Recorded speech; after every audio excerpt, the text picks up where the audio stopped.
Document. Part 1. Ethan Carter had always known he was different, but never quite like this. Standing in the middle of the bustling hallways of the Intergalactic Academy for Advanced Learning on Zarnak 7, he felt more out of place than ever. Before, the Academy was a sprawling structure, made of shimmering silver alloys and glowing neon panels, its walls humming softly with energy. It was a place designed to inspire awe, and it did for everyone except Ethan. Around him, students from all corners of the galaxy moved with purpose. There were towering insectoids with iridescent exoskeletons clicking their mandibles as they chatted. Small furry creatures floated by on anti-gravity cushions, their wide eyes scanning everything curiously. Even the air smelled strange, a mix of metallic scents and something sweet that Ethan couldn't quite identify. He adjusted the strap of his bag nervously, trying not to let his discomfort show, but it wasn't easy. Being the only human at the academy came with challenges Ethan hadn't anticipated. Sure, he'd studied hard back on Earth to earn his spot here. His grades in quantum mechanics and interstellar diplomacy were top-notch, and he'd passed every entrance exam thrown his way. Yet none of that seemed to matter when you were surrounded by beings who could manipulate time, read minds, or breathe underwater without any effort at all. The teasing started almost immediately after his arrival. At first, it was subtle snickers behind his back, whispers about how primitive humans were compared to other species. Then it escalated. A group of Xylarians, an arrogant race known for their sharp wit and sharper tongues, took particular delight in mocking him. Their leader, Jorak Ven, was especially cruel. Tall and angular, with skin that shimmered like liquid mercury, Jorak never missed an opportunity to remind Ethan of his supposed inferiority. "You call yourselves intelligent life forms." Jorak sneered one morning as Ethan entered the cafeteria. "Your kind still uses combustion engines on your home planet?" Combustion. Do you even know what that word means? Ethan clenched his fists under the table, but forced himself to stay calm. He'd learned early on that reacting only made things worse. Instead, he focused on the tray of alien food in front of him. The purple slime jiggled ominously, and the green cubes smelled faintly of sulfur. He poked at them half-heartedly, wishing for a simple cheeseburger instead. "Come on, primitive," Jorak continued, leaning closer. His voice dripped with mockery. "Don't tell me you're too busy thinking about your next meal to answer." A few nearby students chuckled, though some looked uncomfortable. Ethan glanced around, searching for friendly faces, but most avoided eye contact. Only Mia Torres, a quiet girl sitting 2 tables away, gave him a small nod of encouragement. She was one of the few who didn't join in the laughter, though she rarely spoke up either. Her dark hair framed her face neatly, and her fingers danced across a tablet as she worked on some project. Ethan appreciated her silent support, even if it wasn't enough to stop the bullying. After finishing, or rather, pretending to finish his meal, Ethan hurried to his next class. Quantum mechanics theory was held in one of the Academy's largest lecture halls, a dome-shaped room filled with holographic displays and floating desks. As he slid into his seat near the back, he noticed Jorak and his friends filing in, already whispering Ethan sighed inwardly, bracing himself for another round of insults.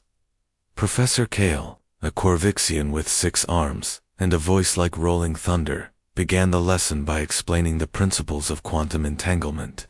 Most of the students listened intently, jotting notes on their tablets or adjusting settings on their personal interfaces.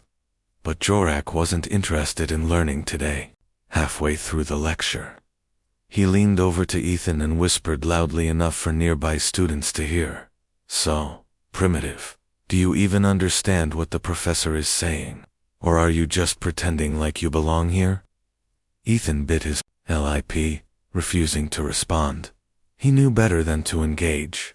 Still, the comment stung.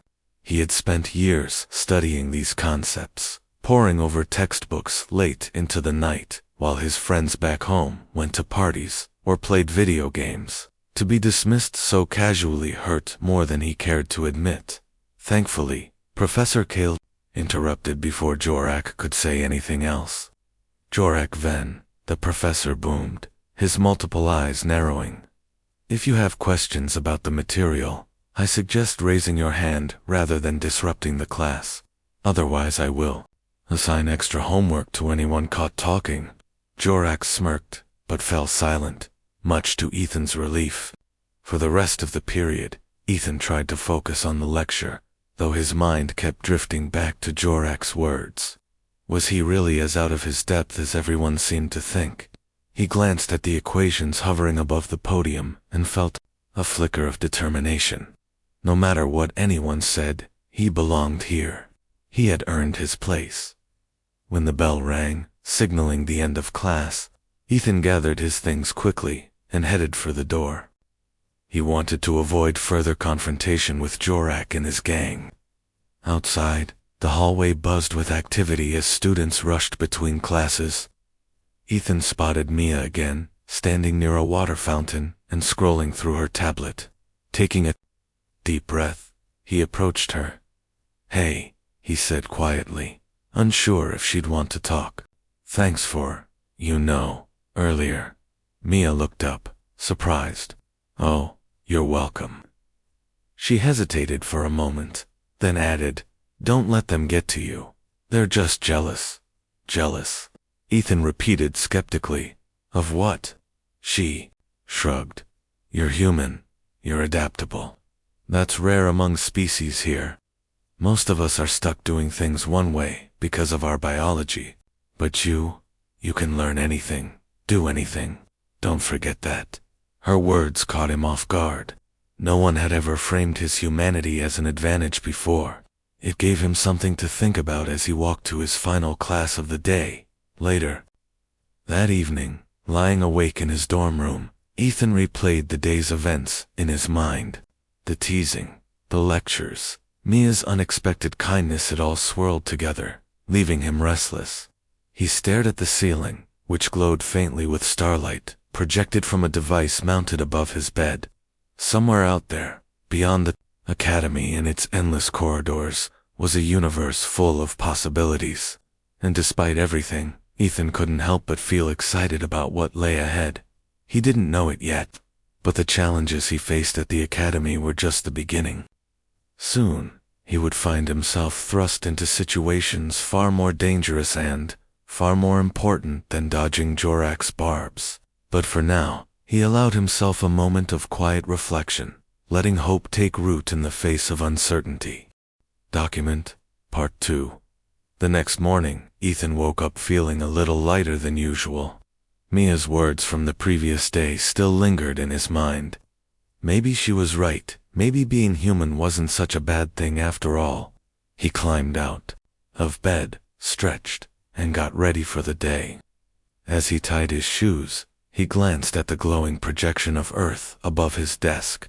The blue and green orb seemed to pulse gently, almost as if it were cheering him on. But the moment he stepped into the hallway, reality came rushing back. A group of Xylarians passed by, their shimmering skin catching the light. One of them nudged another and whispered loudly enough for Ethan to hear, "Look, it's the primitive." They laughed before moving on, leaving Ethan standing there, with a sinking feeling in his chest. He reminded himself of what Mia had said and forced a small smile. It didn't make the teasing hurt any less, but at least it gave him something to hold on to. Later that day, during lunch, Ethan overheard something that caught his attention. Jorak Van and his friends were sitting at their usual table, talking animatedly about the upcoming galactic trials. The trials were an annual event at the Academy, a series of simulated combat scenarios designed to test teamwork, strategy, and problem-solving skills. Every student participated, and while it was meant to be educational, it also carried a lot of prestige. Winning teams earned bragging rights for the rest of the year. "I've got something special planned this time," Jorak boasted, leaning back in his chair with a smug grin. "Something that'll remind everyone why humans don't belong here." Ethan froze. his fork halfway to his mouth. He wasn't sure what Jorak meant, but the tone of his voice sent a chill down his spine. Curiosity and a growing sense of unease pushed him to listen closer. One of Jorak's friends leaned in eagerly. "What are you talking about?" Jorak smirked, lowering his voice just enough to keep others from hearing. "Let's just say, I've found a way to upgrade the simulation. Humans won't know what hit them." The group erupted into laughter, slapping the table and exchanging high-fives. Ethan felt his stomach twist. He knew Jorak well enough to know that whatever he was planning couldn't be good. But how could he prove it? No one would believe him if he accused Jorak without evidence. Even worse, going to the faculty might only make things worse for him. Jorak was popular among certain circles, and Ethan was already seen as an outsider. Still, he couldn't shake the feeling that something dangerous was brewing. After finishing his lunch, or rather, pushing it around his plate until it was cold, Ethan decided to investigate further. He waited until Jorak and his gang left the cafeteria, then followed them discreetly. They headed toward the tech lab, a restricted area where students worked on advanced projects under supervision. Ethan hung back, watching from a distance as they entered the lab and closed the door behind them. He hesitated, unsure of what to do next. Breaking into the lab or confronting them directly was out of the question. He needed help, but who could he trust? His thoughts immediately turned to Mia Torres. She was smart, observant, and seemed to genuinely care about fairness, even if she kept to herself most of the time. After classes ended for the day, Ethan found Mia in the library. She was seated at a corner table, surrounded by stacks of digital tablets and holographic diagrams. Her brow furrowed in concentration as her fingers flew across the screen of her tablet. Ethan approached cautiously, not wanting to interrupt. "Hey, Mia," he said softly. "Do you have a minute?" Mia looked up, surprised to see him. "Oh, hey, Ethan, what's up?" Ethan sat down across from her, glancing around to make sure no one else was listening. "I think Jorak is up to something," he began. "Something big, and it has to do with the galactic trials." Mia raised an eyebrow. "Like what?" "He mentioned upgrading the simulation," Ethan explained. "And based on how he was acting, I don't think it's anything harmless. I followed him and his friends to the tech lab earlier today. Whatever they're working on, it can't be good." Mia frowned, setting her tablet aside. "That does sound suspicious. Did you hear anything specific?" Ethan shook his head. "Not really. Just vague hints about making the trials more intense. For humans, especially." Mia sighed, rubbing her temples. "This isn't good. If they're tampering with the simulation, it could put everyone at risk, not just you." "I know," Ethan said, his voice tinged with frustration. "But I can't exactly go to the faculty without proof. They'd never believe me." "You're probably right," Mia admitted. She tapped her chin thoughtfully. "We need someone who knows alien tech inside and out. Someone who can figure out what Jorak's up to, and maybe even stop it." "Do you know anyone like that?" Ethan asked, hopefully. Mia hesitated for a moment, then nodded. "There's Liam Chen. He's in my engineering class. He's always tinkering with gadgets and hacking into systems. He's kind of a genius when it comes to tech. If anyone can help us, it's him." Ethan felt a spark of hope. "Can we talk to him?" "Let's find out," Mia said, grabbing her bag. "He usually hangs out in the workshop after hours. Come on." Together, they made their way to the workshop, a cluttered space filled with half-finished projects, spare parts, and tools scattered across every available surface. In the far corner, a boy with messy black hair and grease-streaked hands was hunched over a dismantled drone, muttering to himself. That was Liam Chen, double quotes. "Hey, Liam," Mia called out, approaching him cautiously. "Got a minute?" Liam looked up, startled. When he saw Ethan, his expression shifted to mild curiosity. "What's going on?" Mia quickly filled him in on what Ethan had overheard and their suspicions about Jorak. Liam listened intently, occasionally nodding or asking questions. By the time she finished, his eyes were wide with excitement. "This sounds serious," Liam said, leaning forward. "If Jorak's messing with the simulation, it could turn deadly. Those programs aren't meant to handle real-world variables. If they get hacked, people could get hurt." "Exactly," Ethan agreed. "That's why we need your help. Can you figure out what Jorak's doing and maybe stop it?" Liam grinned, clearly relishing the challenge. "Leave it to me. I'll need access to the mainframe, though. And I'll need both of you to cover for me while I work." "We'll do whatever it takes," Ethan promised. Over the next few days, the three of them worked together in secret. Mia used her knowledge of cybernetics to map out potential vulnerabilities in the simulation system, while Liam focused on designing a countermeasure that could override any unauthorized changes. Ethan, meanwhile, kept an eye on Jorak and his gang, gathering as much information as possible without drawing suspicion. It wasn't easy. Jorak seemed to grow more confident with each passing day, dropping cryptic hints about his plans whenever he thought Ethan was within earshot. Once, Ethan heard him bragging about how humans wouldn't stand a chance during the trials. Another time, he caught sight of Jorak carrying a strange device into the tech lab, a sleek, metallic box with blinking lights that Ethan didn't recognize. Despite the mounting tension, Ethan felt a newfound sense of purpose. For the first time since arriving at the academy, he wasn't just trying to survive, he was actively fighting back. And with Mia and Liam by his side, he began to believe that maybe, just maybe, they could stop Jorak before it was too late. As the date of the galactic trials drew closer, the trio grew more determined than ever. They spent long hours in the underground lab, fine-tuning their plan and preparing for the worst. Ethan practiced using the simulation controls, learning how to navigate its complex interface in case they needed to intervene manually. Mia ran countless simulations of her own, testing different scenarios to ensure their countermeasure would work. Liam stayed glued to his workstation, tweaking code and building gadgets late into the night. Through it all, Ethan couldn't help but feel a flicker of hope. He didn't know what the trials would bring, but he knew one thing for certain: he wasn't going to let Jorak win. Not this time. Document, Part 3. As the days leading up to the galactic trials passed, Ethan, Mia, and Liam worked tirelessly in the underground lab. The room was dimly lit, with wires snaking across the floor and holographic screens flickering on the walls. Tools clattered as Liam tinkered with a small device he called the override module, while Mia typed furiously on her tablet, running simulations to test its effectiveness. Ethan sat nearby, studying diagrams of the simulation system and practicing how to operate it.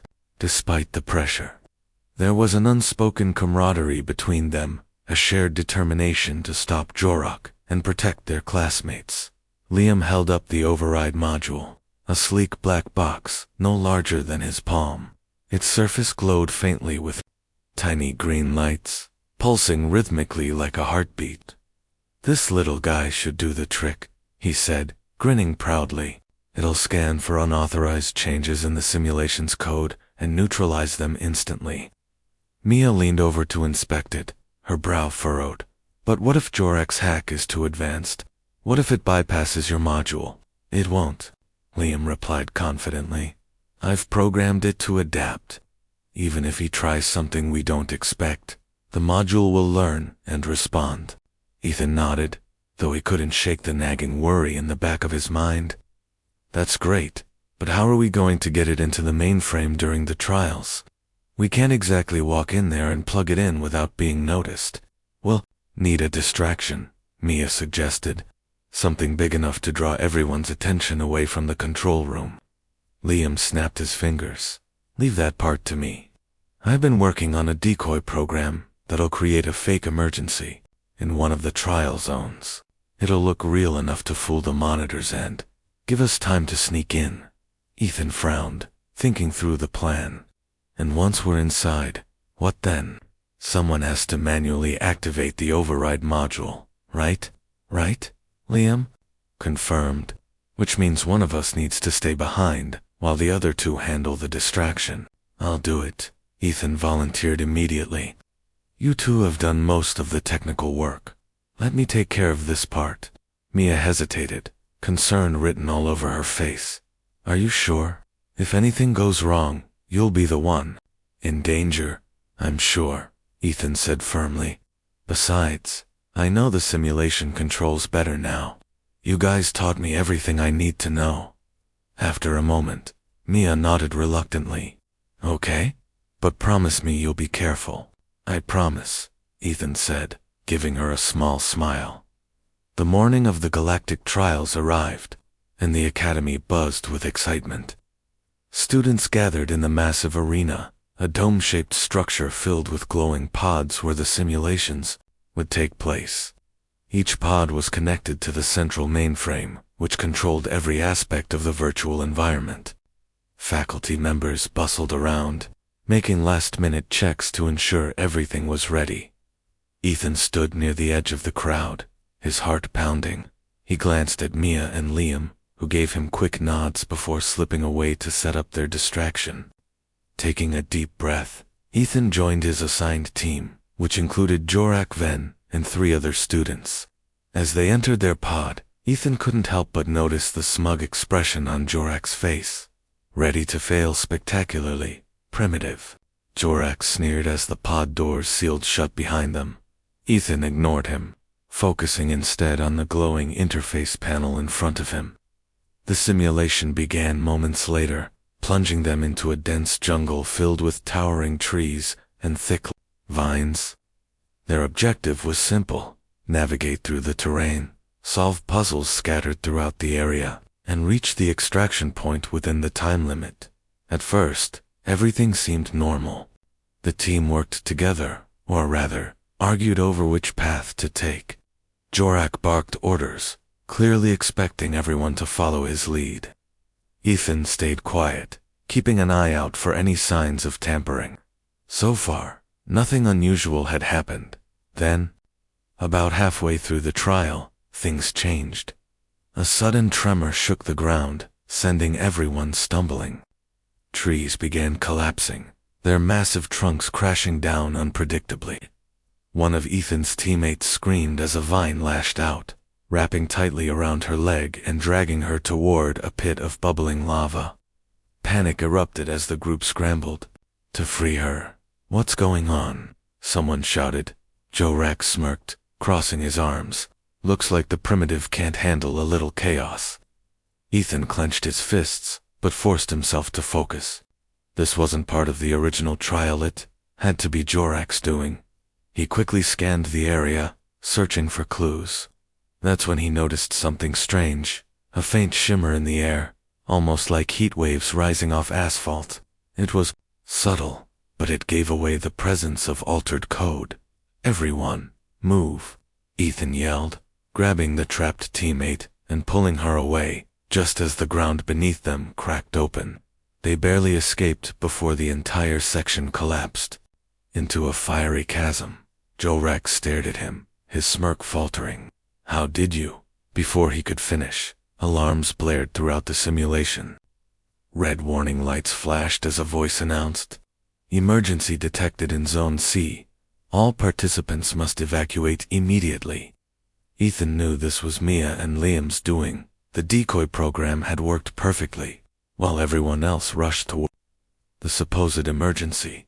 Ethan slipped away, heading for the control room. His heart raced as he navigated the maze-like corridors of the arena, avoiding faculty members and security drones along the way. When he finally reached the control room, he found the door slightly ajar. Slipping inside, he spotted the mainframe, a massive console covered in blinking lights and holographic displays. Wasting no time, he pulled out the override module and plugged it into the designated port. The device hummed to life, its green lights flashing rapidly as it began scanning the system. Seconds felt like hours as Ethan watched the progress bar inch forward. Then, suddenly, the screen displayed a message, ****, unauthorized code detected. neutralizing threat. Asterisk relief washed over him, but it was short-lived. A loud bang echoed from outside the control room, followed by heavy footsteps. Someone was coming. Ethan spun around, his pulse racing. He grabbed a nearby tool. A long, metallic rodent held it defensively. The door burst open, revealing none other than Jorak Ven, his eyes blazing with fury. "You!" Jorak snarled, storming toward him. "What have you done?" Ethan stepped back, gripping the rod tightly. "Stopping you from hurting anyone." Jorak laughed bitterly. "You think you can stop me? You're nothing but a pathetic human." Without warning, Jorak lunged at him. Ethan dodged just in time, swinging the rod and hitting Jorak's arm. Pain shot through his hands, but he didn't let go. They struggled, each trying to gain the upper hand. Finally, Ethan managed to push Jorak away, sending him stumbling into the wall. By then, the override module had finished its task. The screen displayed a new message. Asterisk, threat neutralized. System restored. Asterisk, the simulation stabilized instantly, and the chaotic obstacles disappeared.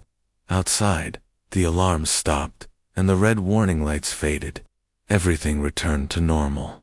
Breathing heavily, Ethan turned to face Jorak, who was glaring at him with pure hatred. "It's over," Ethan said firmly. "Your game's up." Jorak opened his mouth to retort, but before he could say anything, the door flew open again. Faculty members poured in, alerted by the earlier commotion. When they saw Jorak and Ethan standing in the control room, they demanded an explanation. Ethan stepped forward, holding up the override module. "I found evidence of tampering in the simulation." Jorak hacked the system to make the trial more dangerous. One of the professors raised an eyebrow. "Do you have proof?" Ethan nodded. "Yes, this device recorded everything." The faculty examined the override module, their expressions growing increasingly grim as they reviewed the data. Finally, the headmaster, a stern-looking Corvixian named Professor Kale, addressed Jorak directly. "Jorak Ven, you are hereby disqualified from the galactic trials. Furthermore, you will face disciplinary action for endangering the lives of your fellow students." Jorak sputtered, trying to defend himself, but the evidence was undeniable. As the faculty escorted him out of the control room, Ethan allowed himself a small sigh of relief. It was over. Back in the arena, the other students were already celebrating the end of the trials. Ethan emerged from the control room to find Mia and Liam waiting for him, their faces lighting up with relief and pride. "You did it," Mia said, smiling. "We all did it," Ethan corrected, returning her smile, for the first time since arriving. At the academy, he felt like he truly belonged, and he knew that no matter what challenges lay ahead, he wouldn't face them alone. Document Part 4. The aftermath of the galactic trials swept through the academy like a storm. News of Jorak Ven's disqualification spread quickly, sparking whispers and debates among students and faculty alike.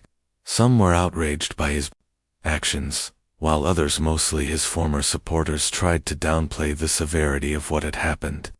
For Ethan Carter, however, the days following the event brought a strange mix of emotions: relief, pride, but also lingering unease. Ethan walked through the hallways, feeling eyes on him wherever he went. At first, he thought it was just his imagination, but soon he realized people were actually talking about him. A group of younger students passed by, pointing in his direction and whispering excitedly. Even some of the teachers nodded at him approvingly when their paths crossed. It was an unfamiliar sensation, one that made him both proud and uncomfortable. Mia and Liam noticed the change too. "You're kind of a hero now," Mia remarked one afternoon as they sat together in the library. Her tablet was open in front of her, but she wasn't paying much attention to it. Instead, she watched Ethan with a small smile. "A hero," Ethan repeated skeptically, looking down at his hands. "I don't know about that. I just did what I had to do." "Well, you saved everyone," Liam chimed in, leaning back in his chair. "That counts for something." doesn't it? Ethan shrugged, still unsure how to process the sudden attention. Back on Earth, he'd always been the quiet kid who kept to himself. Here, being noticed felt strange. But there was no denying that things were different now. The bullies who used to mock him seemed quieter, almost cautious around him. Even Jorak's friends avoided eye contact when they saw him coming. Despite the newfound respect, Ethan couldn't shake the feeling that this wasn't over yet. Jorak might have been disqualified, but Ethan knew better than to think that would let this go quietly. He'd seen the look in Jorak's eyes before they dragged him away, a mixture of anger and humiliation that promised trouble down the line. A few days later, the Academy held an assembly to address the incident, officially. Students filed into the grand auditorium, taking their seats beneath the glowing dome ceiling. The air buzzed with anticipation as Professor Kale stepped onto the stage, his 6 arms moving gracefully as he adjusted the microphone. "Students," he began, his deep voice resonating through the room. "What occurred during the galactic trials was unacceptable. Tampering with the simulation endangered lives and violated the principles of fairness and integrity upon which this institution is built. Such behavior will not be tolerated." He paused, letting his words sink in before continuing. "However, we must also acknowledge those who acted responsibly in the face of danger." Ethan Carter demonstrated exceptional courage and quick thinking, exposing the sabotage and restoring the simulation to its intended state. For this, he deserves recognition. The room erupted into applause, startling Ethan. He hadn't expected to be singled out like this. As heads turned toward him, he sank lower in his seat, wishing he could disappear. Beside him, Mia gave him a reassuring pat on the shoulder. When the applause died down, Professor Kale continued. "Moving forward, stricter measures will be implemented to prevent similar incidents. Additionally, all students are reminded of the importance of teamwork and respect. We are a diverse community, and we must learn to work together, despite our differences." As the assembly concluded, Ethan felt a weight lift slightly. The faculty's acknowledgement meant something. It validated everything he'd worked so hard to prove. Still, he couldn't help but wonder if Jorak would find a way to retaliate. Knowing Jorak's silence wasn't likely to last long. True to form, Jorak didn't stay quiet for long. Later that week, Ethan received a message on his personal interface, a private communication channel used by students to share notes or coordinate projects. The sender's name was blocked, but the tone of the message left no doubt about who it was from. "You may have won this round, Primitive, but don't think this is over. You'll regret crossing me." Ethan stared at the screen, his stomach tightening. He debated whether to report the message to the faculty, but ultimately decided against it. Without concrete evidence tying it to Jorak, it would just come across as paranoia. Besides, he didn't want to give Jorak the satisfaction of knowing. He was rattled. Instead, Ethan focused on staying vigilant. He started carrying the override module with him wherever he went, just in case. Mia and Liam noticed his growing tension and offered to help keep an eye out for anything suspicious. Together, they formed a sort of informal support system, watching each other's backs and sharing information whenever something seemed off. One evening, as Ethan headed back to his dorm after dinner, he spotted Jorak standing near the entrance to the tech lab. His silver skin gleamed under the fluorescent lights, and his expression was unreadable. For a moment, Ethan considered confronting him, but then he remembered Mia's advice. Don't engage unless absolutely necessary. Instead, he veered off toward another hallway, deciding it was better to avoid trouble altogether.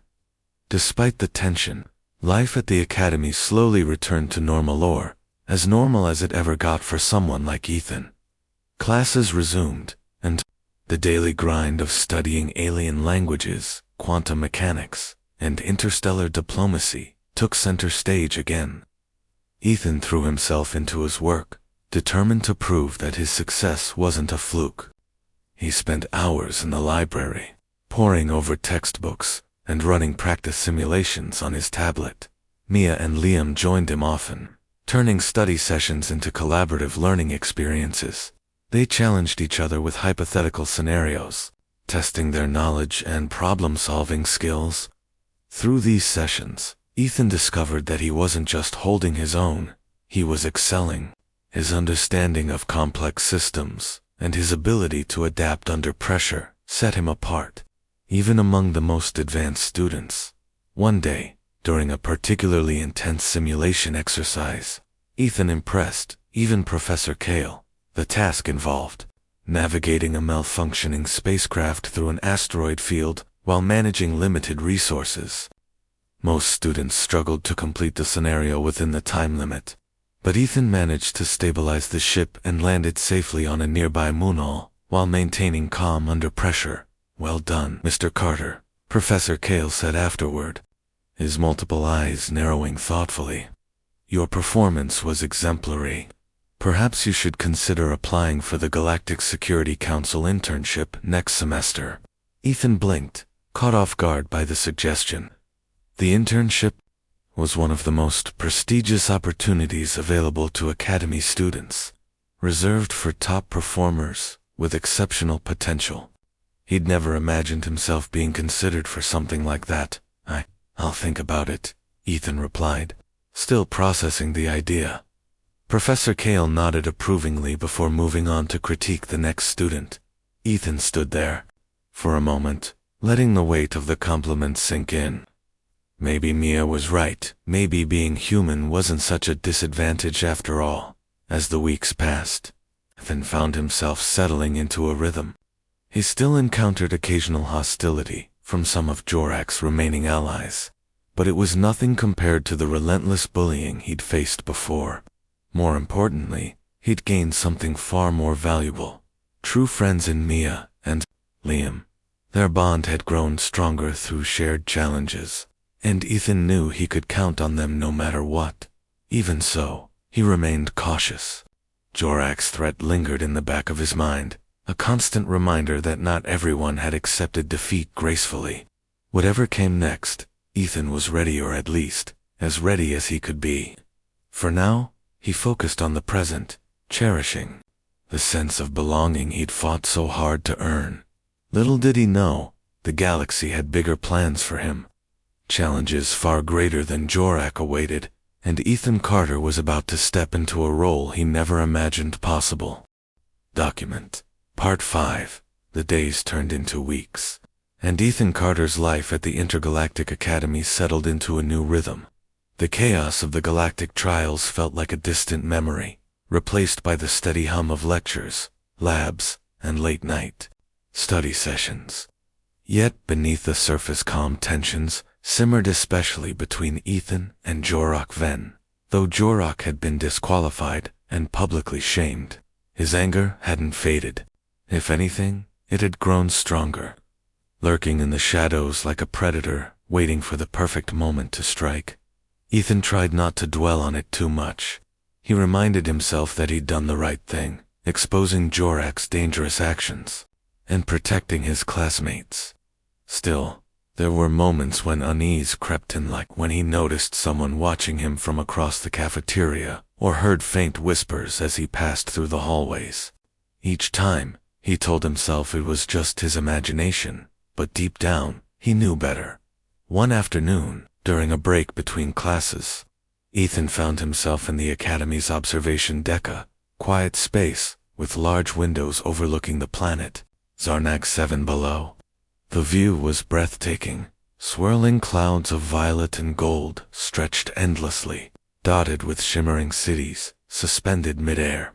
It was one of Ethan's favorite spots to clear his mind. Away from the noise and crowds of the Academy, Mia joined him unexpectedly, sliding into the seat beside him.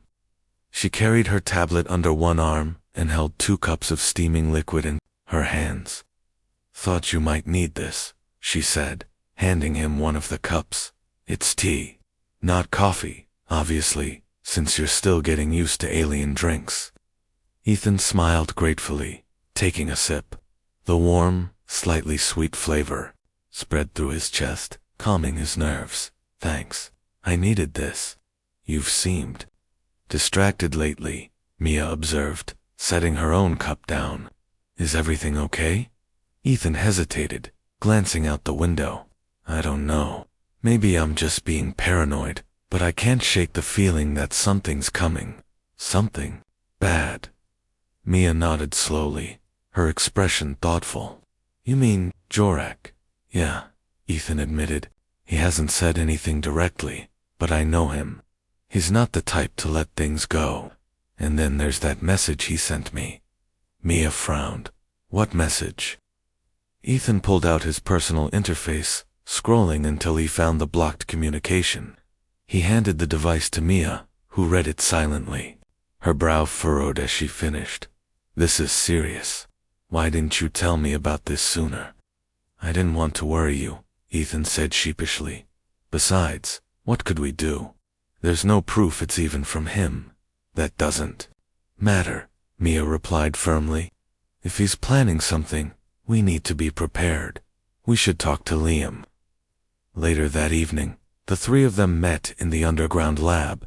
Liam was already there, tinkering with a new gadget, a small drone equipped with sensors and cameras.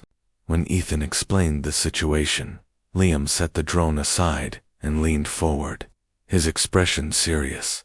This isn't good, he said after a moment. If Jorak's planning revenge, it won't be subtle. He'll try to make it public, maybe even use the academy itself as part of his plan. But how? Ethan asked. He's already been disqualified. What else can he do? Liam exchanged a glance with Mia before answering.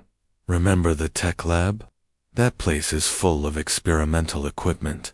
If Jorak gets access to it again, he could cause real damage, not just to us, but to everyone here. Ethan felt a chill run down his spine. So what do? We keep an eye on him, Mia suggested, and we make sure the override module is ready, just in case. If he tries anything, we'll be able to stop him. Ethan nodded, though doubt lingered in his mind. Stopping Jorak once had been hard enough. Doing it again might be impossible. But he couldn't afford to hesitate not when so much was at stake. Over the next few days, Ethan, Mia, and Liam kept a close watch on Jorak. They took turns monitoring his movements, noting when he entered restricted areas or spoke to certain students. It wasn't easy.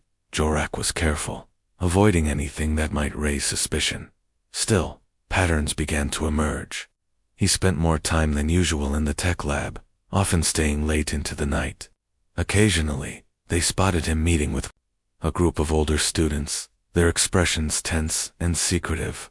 One evening, Ethan decided to investigate further. Under the cover of darkness, he slipped into the tech lab, moving quietly so as not to alert anyone.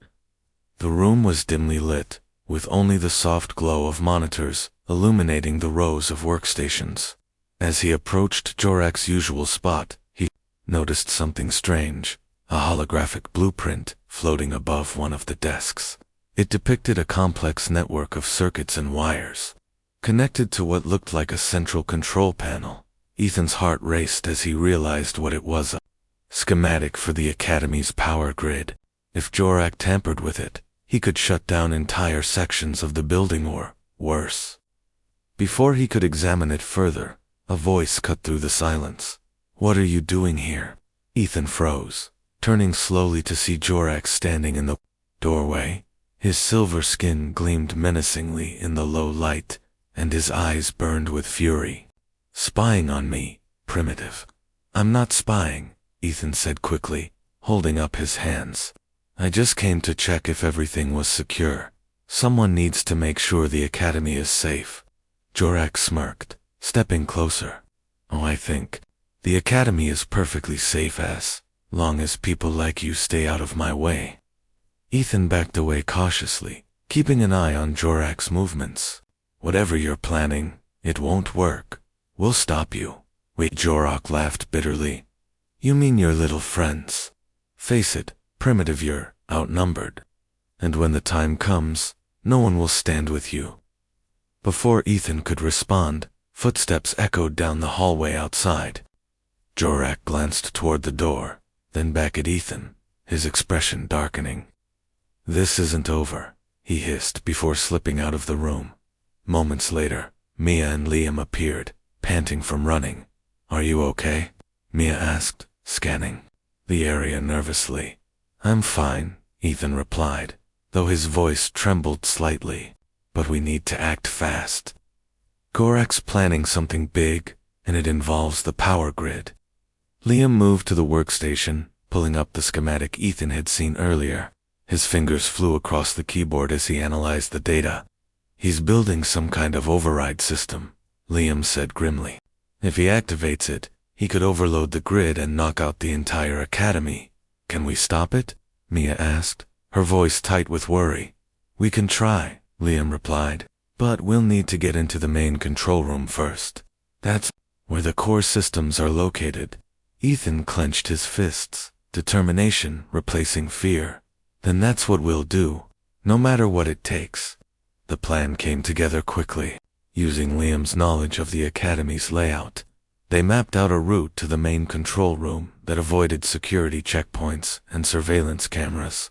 Mia programmed a decoy signal to distract faculty members, while Ethan prepared the override module for deployment. Each step of the process required precision and teamwork, but they worked seamlessly, driven by the urgency of the situation. On the night of their operation, the academy was eerily quiet. Most students were asleep, leaving the corridors deserted. Ethan led the way, his heart pounding as they navigated the maze-like halls. Every sound, the creak of a door, the hum of overhead lights felt amplified, threatening to give them away. When they reached the main control room, they found it locked. Liam knelt in front of the keypad, attaching a small device to bypass the security system. Within seconds, the door slid open, revealing a cavernous chamber filled with glowing panels and blinking lights. "Hurry," Mia urged, keeping watch near the entrance. "We don't have much time." Inside, Ethan and Liam worked frantically to locate the power grid's central terminal. Once they found it, Liam plugged the override module into the system, initiating a scan for unauthorized changes. The module's green lights flashed rapidly, indicating progress. Suddenly, alarms blared throughout the academy. Red warning lights flooded the room as a voice announced, "Security breach detected. All personnel report to your stations immediately." "They know we're here," Mia shouted, panic creeping into her voice. "Almost done," Liam yelled, his eyes glued to the screen. Just a few more seconds. Ethan stood guard, gripping a metal rod tightly. He could hear footsteps approaching, growing louder with each passing second. When the door burst open, revealing a group of angry faculty members and Jorak, smirking triumphantly thin, stepped forward, blocking their path.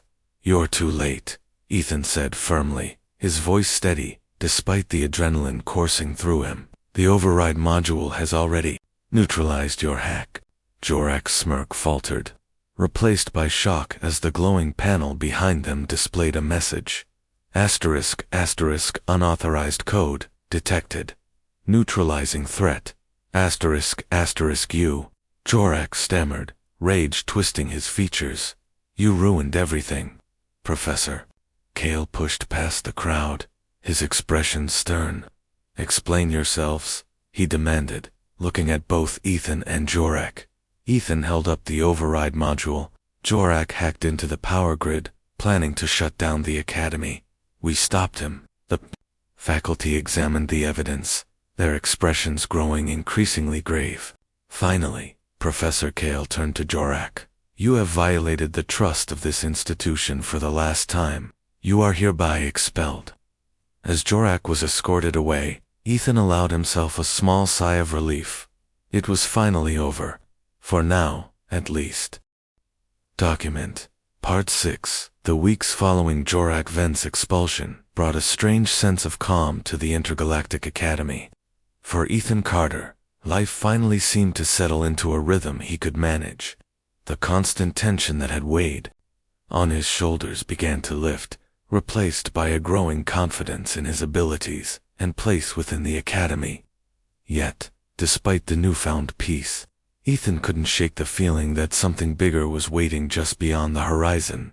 Mia Torres noticed it too. One afternoon, as they studied together in the library, she glanced up from her tablet and said, "You've been quiet lately. What's going on?" Ethan shrugged, flipping through the pages of a textbook without really reading them. "I don't know. Maybe I'm just waiting for the other shoe to drop."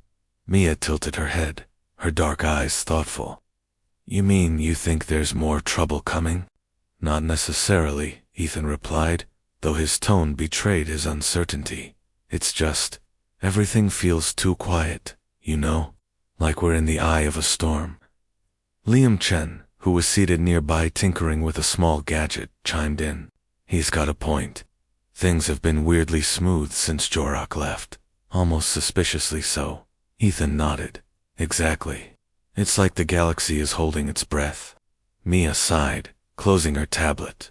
"Well, whatever happens next, we'll deal with it. We've handled worse."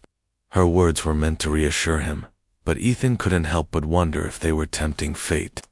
He pushed the thought aside, focusing instead on the task at hand.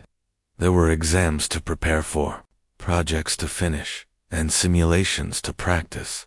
If trouble came knocking again, he'd face it when the time arrived. A few days later, during a routine class session on interstellar diplomacy, Professor Kale made an unexpected announcement. As many of you may know, the Galactic Council will be hosting a summit next month to address rising tensions between several major species. He began, pacing in front of the holographic display at the front of the room. The Council has invited representatives from institutions across the galaxy, including this academy, to attend as observers. The news sent ripples of excitement through the classroom. Attending such a high-profile event would be a rare opportunity for any student, offering insights into galactic politics and the chance to network with influential figures. Ethan felt a flicker of interest but quickly dismissed the idea. Events like this weren't meant for someone like him, a human still learning the ropes. Professor Kale continued. To select participants, we will hold a competition. Students must submit proposals outlining potential solutions to one of three pressing issues facing the galaxy today: resource scarcity, cultural misunderstandings, or border disputes. The top entries will earn spots at the summit. When the lecture ended, Mia turned to Ethan with a mischievous grin. "This is perfect. You should enter." Ethan blinked, caught off guard. "Me? Why?" "Because you've proven you can think outside the box," Mia said matter-of-factly. "And because it's a chance to show everyone, even yourself, that humans are just as capable as anyone else here." Liam nodded enthusiastically. "She's right. Plus, working on your proposal could give us all some good practice. We'll help you brainstorm ideas." Ethan hesitated, unsure if he was ready for something like this. But the encouragement from his friends gave him pause. Maybe Mia was right. Maybe this was exactly what he needed to push himself further. That evening, the trio gathered in the underground lab to work on Ethan's proposal. They spread out notes and diagrams across the table, debating which issue to tackle. Resource scarcity was a significant problem, but Liam pointed out it might be too broad for a single solution. Cultural misunderstandings intrigued Mia, but Ethan struggled to find a concrete angle to approach it. Finally, they settled on border disputes, an issue that resonated deeply with Ethan. Growing up on Earth, he'd seen firsthand how conflicts over land and resources could divide communities. If he could apply those lessons to a galactic scale, maybe he could offer something truly valuable.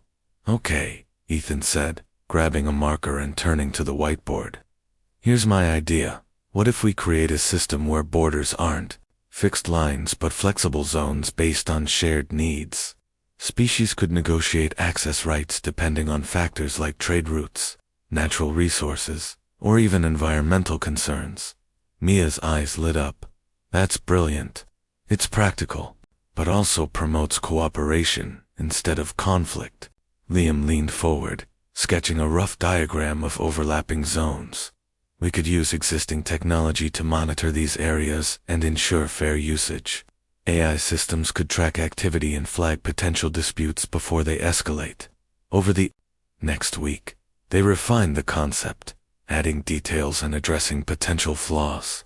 Ethan wrote the final proposal, pouring every ounce of creativity and determination into it. When he handed it in, he felt a mix of pride and trepidation. He'd given it his best shot, but was it enough? The results were announced a few days later. Ethan sat nervously in the auditorium, surrounded by classmates eagerly awaiting the outcome. As Professor Kale stepped onto the stage, the room fell silent. After careful review of all submissions, he began. We are pleased to announce the winners. First place goes to... He paused dramatically, scanning the audience. Ethan Carter. For a moment, Ethan didn't react. Had he heard correctly? Then Mia elbowed him gently, grinning ear to ear. Cheers erupted around him as students clapped and whistled, congratulating him on his achievement. Ethan stood slowly, his legs trembling slightly as he made his way to the stage. Accepting the certificate from Professor Kale, he managed a shaky smile. "Thank you," he said softly, his voice barely audible over the applause. Back in his seat, Ethan felt overwhelmed by the support surrounding him. Even students who had once teased him now offered nods of approval. For the first time, he allowed himself to believe that maybe, just maybe, he belonged here after all.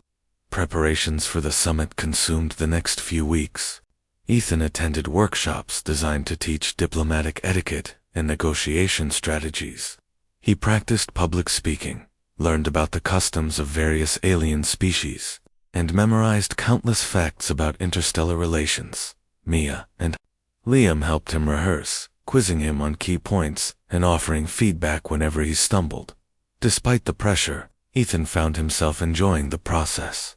Each new challenge pushed him to grow, testing his limits in ways he hadn't imagined possible.